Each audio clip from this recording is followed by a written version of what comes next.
So, you know, because I have some timing issues, I am going to have to skip through 3 things, which are actually done twice, once on a simple problem and once on Gray-Scott, because this improves understanding. So we will not talk about SIMD, ILP, and parallelism yet. We will get back to them in the context of the Gray-Scott reaction, because I want to speak about that. What I do need to introduce, however, is ndarray, because this is very essential to the way the Gray-Scott computation works. So, you know, Rust tries really hard not to repeat mistakes of the past, but we do have repeated one in the Rust community, which is not to have native multidimensional array in the language. Not everybody can be Fortran, sorry. So therefore, we do have to have it as an external library, as is the case in C++. And the library I would recommend for most purposes is ndarray. What ndarray does is it allows you not to write this kind of amazingly ugly code, where, you know, for efficiency reasons, you want your 2D array to be a single 1D allocation with some kind of index translation between 2-dimensional indices and 1-dimensional indices, and efficient iteration algorithm, all that. We also want it especially in Rust because, remember, we hate explicit indexing. We want as little of it as possible. And also because experience shows that this sort of code, where you do it your way, is extremely error-prone. I mean, if there's anyone in the room who has ever written 2D, who has written lots of 2D computations like that, and all of them had no transpose, reverted indices, reverse loops, throw me stones. Otherwise, you know what I mean. What ndarray does is, you know, it gives you a bit of Fortran in your Rust. And that way, you can have a vec-like constructor for n-dimensional array. You can build from shape and indices, kind of like array from FN. You can do a multidimensional iteration, and you may start guessing that this is a character we will see later in this story, which is why I need to introduce it. We obviously have multidimensional indexing, both the simple kind, but also slicing. We can do things like extract one plane in a cube of data, for example. And therefore, we need to have more complicated accessors due to the fact that in n dimensions, things like slicing become more complicated than you would expect due to matters like contiguity. So with this short introduction, let's get to the Gray-Scott thing, because you know that's the meat of the school. Because of the time budget, I provide you with lots of pre-made code. I have written lots of code for you so that you can focus on the computational part of the simulation. But I don't like, I don't know about you, but I don't like black box code. I don't like to say, that's my code, it's perfect, trust me, bro. So I put some explanation of what it does and why it's made that way. This is something I try to do in all my code bases. It's not always easy to do, but I prefer not to hard code that computation is always in single precision. I want to be able to easily switch between different precisions if I need to. And for that one, you will have to trust me because I will not get a lot into generics in this course. But I think trying to do this by making every single function in your program generic over the floating point type is a big mistake. So for application-like purposes, and I'm not talking about libraries here, you really want, in my opinion, to use this pattern instead, where you have a single master type def that defines the type that you're going to be using. And elsewhere, you only use the type def. You try to avoid row F32 as much as you can. Then you know we need storage. We have 2 chemical species, so U and V. We put them together in a struct because they are related. They must have the same size, for example. And they represent the same underlying physics. They are both, with a U and a V, you get a snapshot of the simulation at a given point in time. So a bit of object-oriented programming, a constructor, it takes how big the domain is. It does the kind of initialization that the C++ version does because it's based on the C++ version. We have also a version for making lots of zeros because remember, zeros are good for performance if you need to initialize something. Shape accessor, and then we start doing double buffering. So what's that? In a world without double buffering, which is a world of suffering, the way you would do such a computation is on every simulation time step, you would allocate a new concentration array and fill it again. You don't want to do this because you will spend a lot more time in your memory allocator, in your operating system, which does stupid stuff every time you create a new array, because that's its job, is to make your life hard, as Sebastian brilliantly showed. And therefore, you want to use a technique which actually comes from computer graphics, but is useful elsewhere, which is double buffering. The idea is you have only two concentration arrays. At any point in time, one is designated as input, one is designated as output. And because the output of a computation is the input to the next computation, all you need to do is to flip the roles over time to get what you want with only two allocations. Much better. The way I put the API is like this. So again, you have a constructor that delegates to the lower level constructor. You can create a shape. You can check what is the current current input, which is the last output. And you have this update method, which works by you give it a mapping from the old concentration to the new concentration, and it handles the double buffering part of flipping roles for you. So that's something called separation of concern, which is a good thing in software engineering. It looks like this. So if I wanted to do the worst Gray Scott update ever, which is completely wrong, I could just, take my output array and assign it the values of the input array. If we don't do simulation, everything is much faster. That's wrong, but it shows you how it works, right?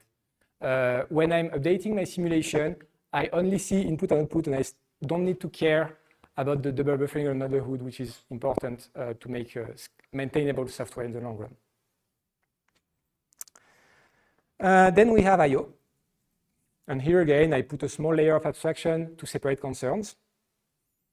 You give it a file name where you want to write, the shape of your simulation domain, number of images you intend to simulate. It pre-allocates the file for you. It follows the convention of the C++ course so that tools that work on the C++ output also work on the Rust output. That was very important to me, this sort of data interoperability. And then you have a write function where at every simulation step, you give it the current, not every simulation. Every time you want to emit output to the file, you give it your current state, and it will save it and take care of saving it in the right place in the ADF1 file. Again, you don't need to care about the fact that this is an ADF5 file, how you are accessing, you don't want to know. This is something that's important in Rust and also important in C++, but C++ people often forget to do it.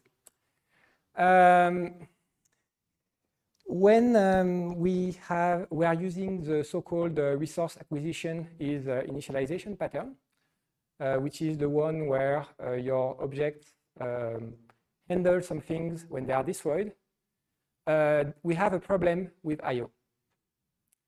And that problem is if we encounter an I/O error, we don't know what to do because you cannot report errors from a constructor. The API of constructors is just not made for this.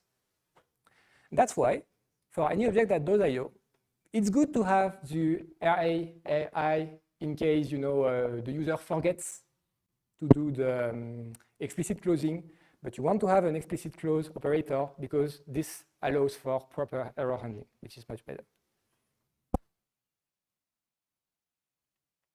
This changes our simulation like that.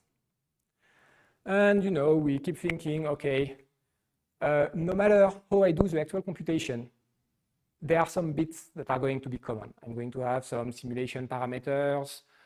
Some of them hard-coded, some of them can be changed. I'm always going to have some notion of number of row, columns, file name, number of output steps.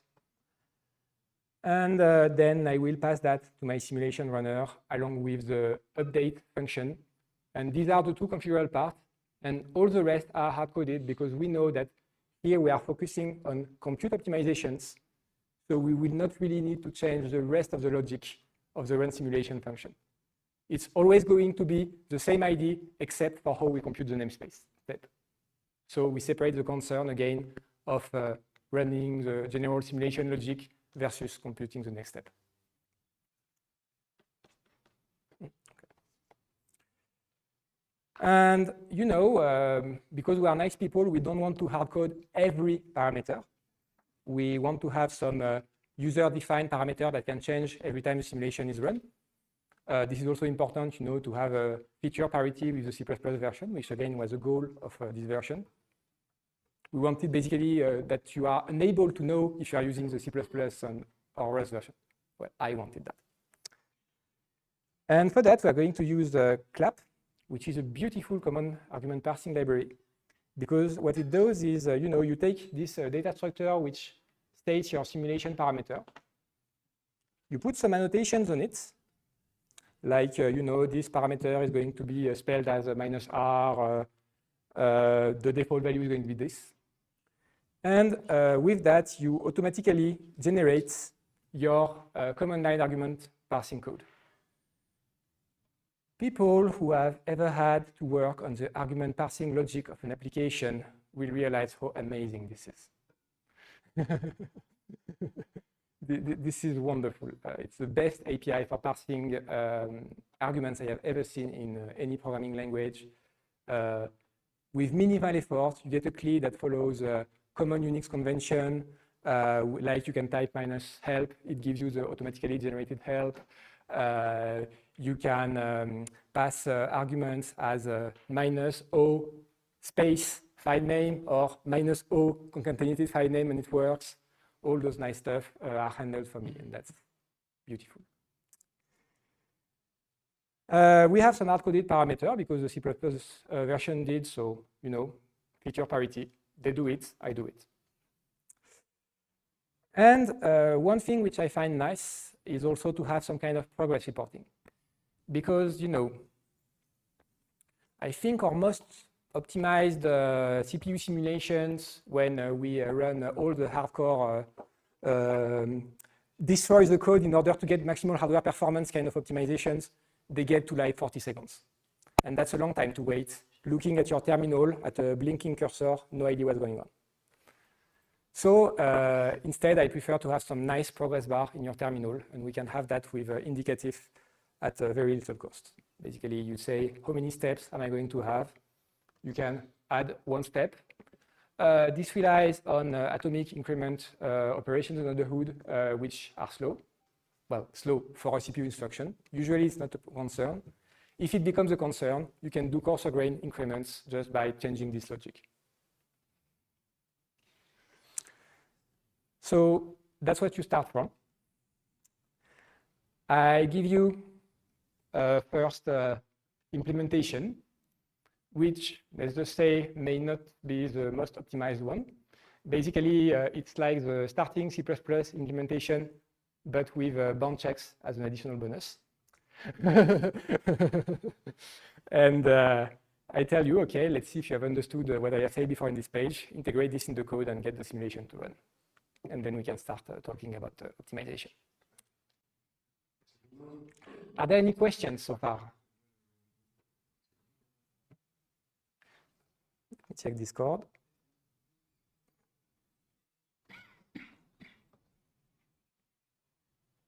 Looks like there are no questions at this point in time. I would like to give you more time to work on this, but as you've seen this morning, time is unfortunately a precious commodity in this course. So I will need to move on by showing you what I did in my solution branch, which, as you may remember, if you have no idea what Git is, there is a visual interface that you can find from the introduction page. And let's see what I did here.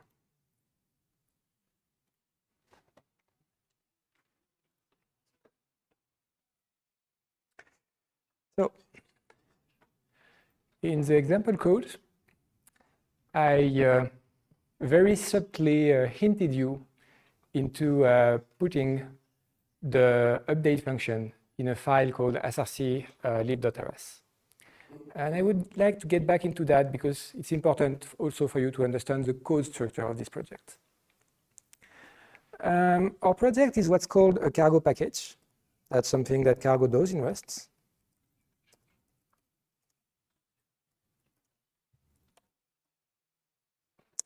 And the way cargo packages work is that we can have a mixture of several things. A general library, which is shared by all individual components, binaries, benchmarks, tests, and individual stuff that you can run, like examples, benchmarks. And here, the structure I am pushing you towards is to have two different things that are running the Grayscale simulation. One is a benchmark, which does not do I/O, and allows you to study how efficient your computing is. That's something you will want, because I/O is going to make analysis harder, and also we have decided in this school that we were not going to teach I/O, so it's good to abstract it away to eliminate its effect. But, you know, as discussed in Pierre's course, you may want to study the results with and without I/O in the final version of your code. So we have two things. We have a benchmark, simulate, which runs the simulation for various square problem sizes, only the computing part, not the I/O part. And we have a binary called simulate, which does the full simulation with the writing to files and so on. And then, you know, we just write down the suggested update function implementation in a library, and then they both get to use it. And they both start working magically without duplicating the code, which is really nice. What happens next? We profile, but as I mentioned earlier, profiling on shared infrastructure is a life of pain. So I profile for you. And in the end, what comes out of the profiling is that we are not actually spending our time doing floating point computation. We are spending our time computing the boundaries of rectangular windows inside of our simulation domain, and then slicing the array based on those windows. And the problem here is that, you know, we are handling the edges, but by shrinking our window, which makes our loop irregular. And as I mentioned earlier, when discussing the chunks iterator, compilers are terrible at irregular stuff. The more you can make your loop exactly the same thing on every iteration, in this case, the 3x3 window, the better. There is a trick we can play to make a computation regular, which I do not see taught that often in numerical computing course, and that's a shame because I think it's as valid as any other trick. And that's for this sort of stencil computations to separate the center of the image from the edges of the image. On the edges, you need to do something special because you don't want to go out of the storage. That's fine. We will keep doing it, but only on the edges. And if we look at the center of the simulation domain, we can use a more regular logic where every window is 3x3. The drawback of this approach is that we would need to duplicate some code. The advantage is that we get most of the performance of the more commonly used add one edge around the data model without changing our data model and then needing to think, oh, well, but if I do I/O, then I need to only take into account the center, and I need to initialize those values as well, keep them right, and yeah. Basically, there is going to be some messy code. Your choice is you can have either messy control flow or messy data. Pick your poison. So this chapter teaches the messy control flow part and shows you that once you do that, then you get this sort of code, which is a bit too big for my current projection.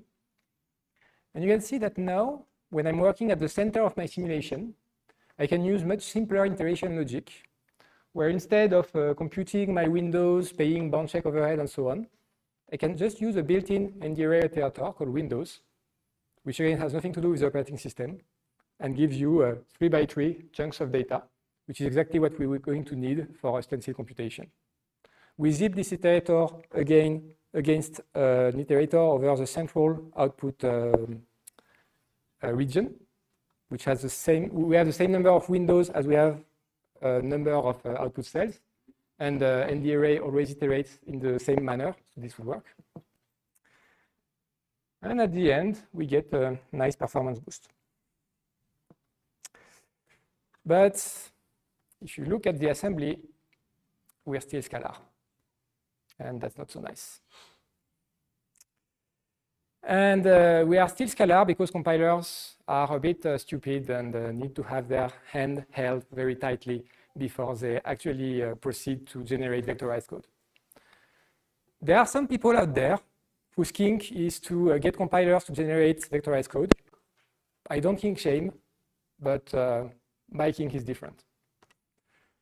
I prefer to use explicit vectorization models, which are more reliable and more portable across compilers as well, which is not yet an issue in Rust because we have only one compiler, but it's going to become an issue very soon because there is a work in progress GCC backend, we have the crane lift backend, we have many plans to have more code generation backends to the Rust compiler, maybe even a new front end for the GCC version. And this is going to create some diversity in compiler, which means we are going to get different optimization depending on what the optimizer can do. And this is where auto-vectorization basically fails miserably. Auto-vectorization works on one compiler version, one day, if you're lucky. Unless you're basically writing vectorized code using double scalar loops. This is called strip mining. I personally think it's stupid. Other people will disagree. So what do we do then if we do explicit SIMD? We start from our current iteration pattern, which is we go scalar by scalar, window by window. And what we are going to want to do is to iterate over a different kind of window where the center of the window is a SIMD vector. And we have one pixel of edge around it. And then, we take those elements, then the next three ones, this is easier to see on the web page when you see it from close.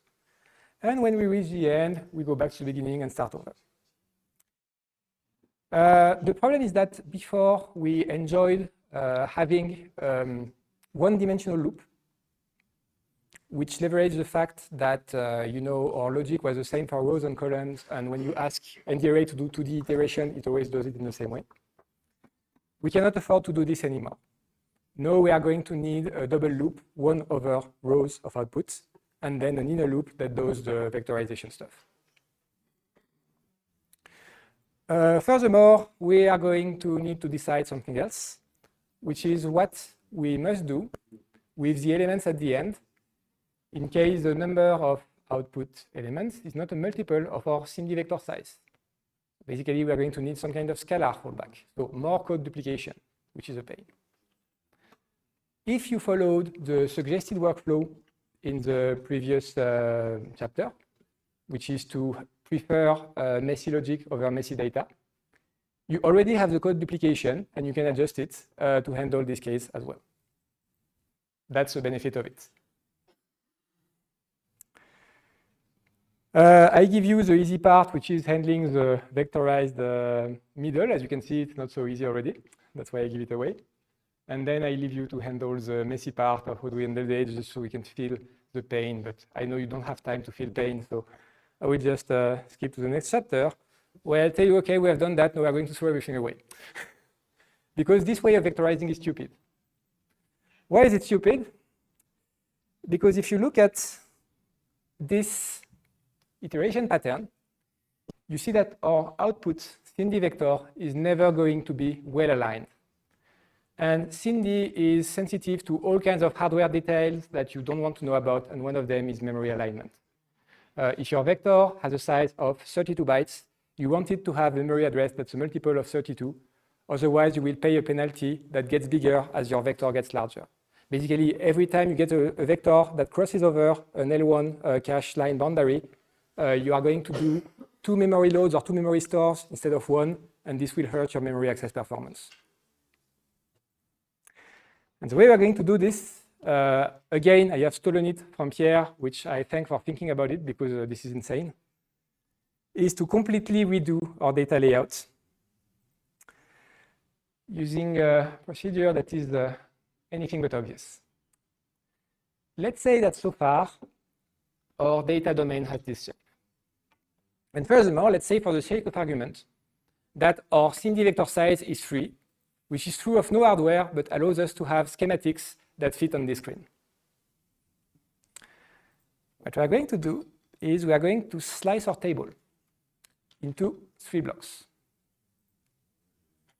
And then we are going to shift the columns around so that we get the first column of the first block, the first column of the second block, the first column of the third block, and we continue like that, second column of every block, and so on.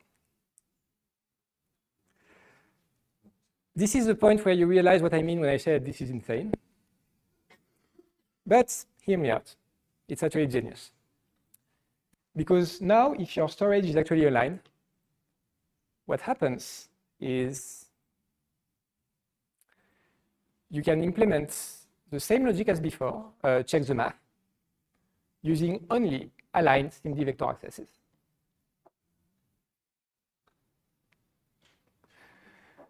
Here's proof. Let me look at element 2, 2. The first element of the vector on the left is 2, 1. That's good, that's the left neighbor. 5, 2, 5, 1. 8, 2, 8, 1. Same in every direction. Except for one thing, which is edges. Edges make things messy. Edges are the worst thing about sensitive computations. The left and right edges are easy. We said we have 0 boundary conditions, so that's going to be a strip of zeros, and it's going to stay a strip of 0 forever. But the top and bottom edge are different. We want them to be a shifted version of the SIMD vector on the other side, with a 0 inserted after the shift.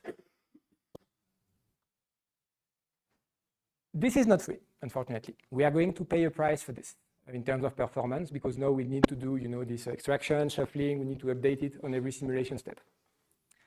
But it is a performance gain at large problem sizes, because if our domain size is n by n, we have an amount of edges that grows linearly with n, whereas the amount of center computation grows quadratically with n, which means that eventually the overhead of managing the edges is going to be negligible compared to the overhead of doing the center computation for a sufficiently large problem size.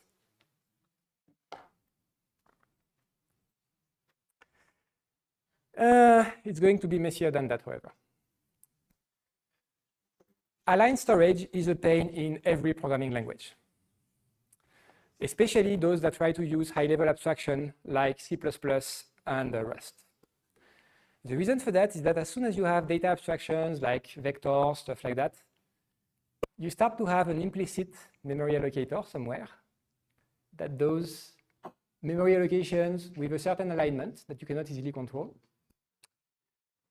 If that's your kink, you can start passing explicit allocator parameters everywhere. That's not my kink. So I use a different way to manage this particular problem, which is that I replace my table of scalar data points with a table of SIMD vectors. And now, because the compiler knows about the alignment of SIMD vectors, it's going to align the table correctly automatically without switching the allocator. But this means that now all my code, and I mean all my code, needs to become generic over the vector size, which is a huge pain. All that so that in the end, the simulation kernel for the vectorized version is the same as the one for the scalar version. But if you go to the chapter, you will see that we pay a high price for it. I didn't quite get it. Is there a SIMD vector type? Or yes, there is. And so it follows different kind of memory allocation. Exactly. The SIMD vector type is defined to have an alignment that's equal to its size. Equal to? Its size. So if you have a vector of alignment of 32 bytes, like in AVX, it's aligned on a 32-byte boundary, which allows you to have aligned AVX accesses. If you have a vector of 60 bytes, AVX plus 12, it's aligned on a 64-byte boundary and so on. Thanks. And there was another question from... Yeah, I think that was from Discord. Yeah.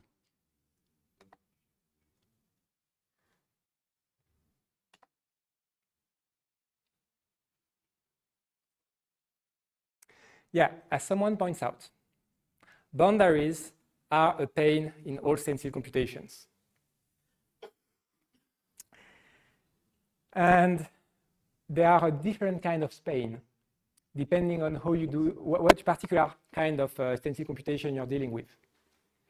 If you have, for example, periodic boundary condition, then now we need to do some kind of copying trick without shifting, thankfully, on the left and right side instead of just having zeros. And we need to replace our zero that we had in this layout.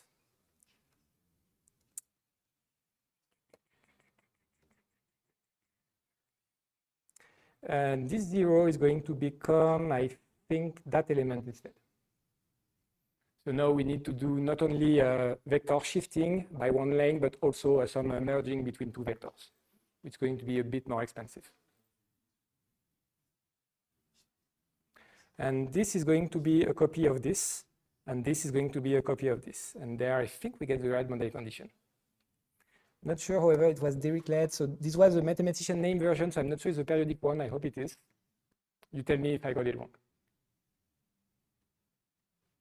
Then Neumann, yeah. No flux also that on the derivative. Probably even more painful. So again, this is a pain, and it's a problem-dependent pain. There is no one logic that will work for all your stencil problems. The version of this crazy layout that is correct for a computation is going to be computation dependent.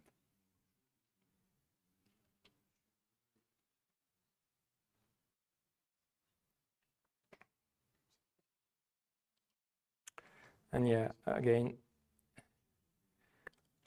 eventually we do get what we want, but basically the computation is simplified and everything else becomes a lot more complicated. And that's something to think about when it comes to SIMD.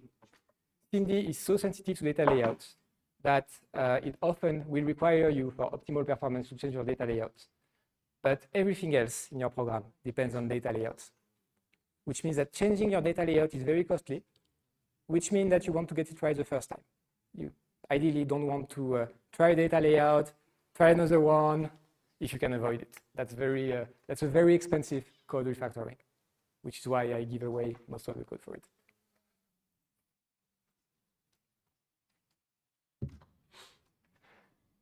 Do we have any question?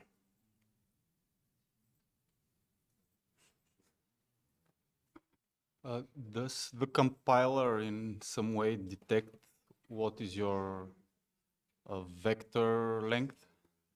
What? Does the compiler detect in any way what is your vector word length? No, and the reason why is interesting. Basically, by default, compilers try to produce binary that work on every CPU since the original Athlon 64, at least for x86. What this means, sorry, I1, is that you will get something that at best can use SSE vectorization, which is 4 times narrower than what your CPU actually supports. But you know that ADX and EAFAC12 are from the future, and your compiler cannot use it, otherwise the code will not run on the original Athlon 64. We can fix that in 2 different ways. Most courses have shown you a way which is at compile time. So you tell the compiler, actually compiler, I'm targeting this particular CPU or a family of CPU. And now you are allowed to produce code that only works on certain CPUs. That's one way. In this course, I'm showing a different way, which I personally find more interesting, which is that you compile multiple versions of the code one for different CPU generations. And then at runtime, you switch to the one that's most performant for your CPU. But don't you have to explicitly structure your data based on the word length of the vector? Well, the thing is, all the relevant knowledge I mean, just is compiling encoded with a in this different parameter. flag. So you just need to set this parameter right. Ah, okay, okay. And what we are going to do is we are going to use the multiversion library, which allows us to magically get the appropriate vector width for each of the hardware that we are targeting. And then once we have that, we can instantiate generic code with the right vector width, and we're good. We instantiate it n times, which costs in terms of compilation time. And we dispatch it at runtime, which costs a bit of runtime. But here, again, the granularity of operating over an entire image is so big that for a sufficiently large image, we don't pay a significant price. So it's basically hardware independent in a sense. Yeah. The way I do it here is hardware dependent because I'm explicitly listing kinds of hardware that I want to target. There is an alternative, which is called target SIMD, which I do not use here because it's maximally pessimistic. It will compile your code for every vectorization configuration that Intel and AMD CPUs have ever supported, which is many different code copies, which make your compile time abysmally slow. Mm-hmm. So I prefer that way when I can, at the expense of, when I need to support ARM, then I need to look up what is the right compiler flag for ARM. That's it. That's the deal.